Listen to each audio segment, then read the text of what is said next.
UPA सरकारच्या काळात तब्बल 4 वेळा पाकमध्ये घुसून सर्जिकल स्ट्राईक केला, पण आम्ही त्याचा गवगवा केला नाही असा गौप्यस्फोट राष्ट्रवादी काँग्रेसचे अध्यक्ष शरद पवार यांनी केलाय। ते नागपुरात बोलत होते। सर्जिकल स्ट्राईक बद्दल सरकारचं अभिनंदन, पण अशा गोष्टी उघड करायच्या नसतात असं सांगायलाही शरद पवार विसरले नाही। सर्जिकल स्ट्राईक बद्दल बोलणाऱ्या मंत्र्यांना मोदींनी सावधान केलं, ही गोष्ट चांगली गोष्ट असल्याचं त्यांनी नमूद केलंय।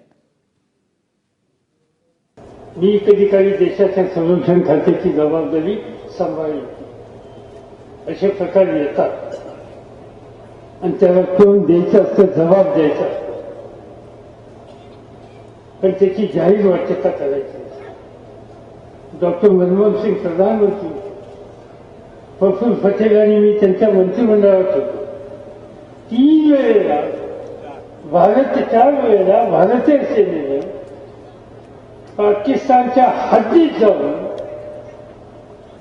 तिथले तळ उद्ध्वस्त करण्याच्या संबंधीचं काम केलं होतं, यशस्वी केलं होतं, पण त्याचा गौरव कधी केला नाही।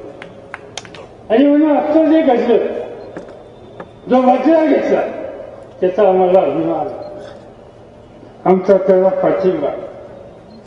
पण असे प्रकार देशाच्या सीमेवर होत असताना देशाची सीमेची रक्षणाची जबाबदारी पार पाडायची असते, पण ते गावभर सांगायचं नसतं।